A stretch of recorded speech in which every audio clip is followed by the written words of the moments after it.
Jesus said to his disciples, "This is my commandment. Love one another as I have loved you. There is no greater love than this, to lay down one's life for one's friends. You are my friends if you do what I command you.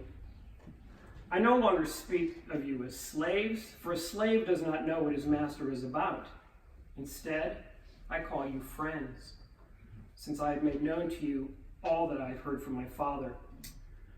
It was not you who chose me, it was I who chose you to go forth and bear fruit. Your fruit must endure, so that all you ask the Father in my name he will give you. The command I give you is this, that you love one another." The Gospel of our Lord. Praise to you, Lord Jesus Christ.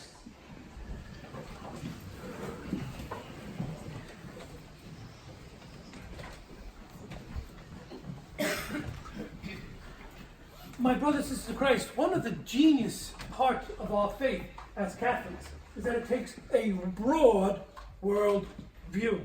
It's universal. So instead of looking at life through a microscope that gives you precise information about a detail, we look at the big picture. Because if you look at the big picture, it's usually very different than what you look at life through a microscope. After all, the extermination camps killed millions of people. And today we celebrate one person in particular. And what was so unique here? He died just like counting of the millions. Not so? And yet, in the big picture, he was making a profoundly important statement. He was a witness to something that the Nazis and what Pope John Paul the Great would call the culture of death cannot fathom.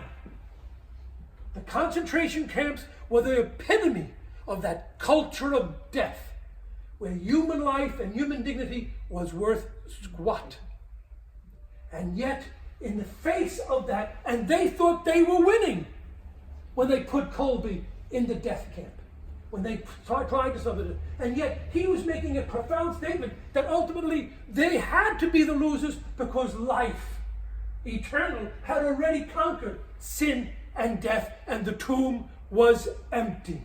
He knew that, they couldn't fathom it. So when he volunteered to take the place of that other condemned prisoner, what he was saying is, you guys think that you're winning the battle.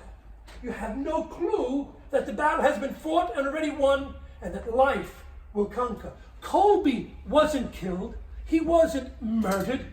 He gave his life away as an offering, as a volunteer, and love. So while the concentration camps spoke about nothing but death and hatred, he was proclaiming the gospel of life and love, which is why we honor him today.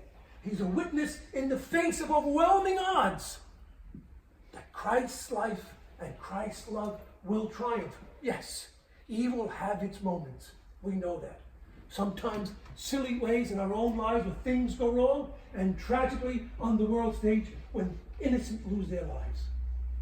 But whether we're involved in the pro-life movement or somehow or another staking up for the prophet, all of us become in our little way Maximilian Kolbes in our homes, in our towns, in our parishes, and in our country. And that, my brothers and sisters, is not a bad thing. Because while at the time, the Nazis and those who ran the camps thought they were winning, poor fools, they didn't realize it was already over.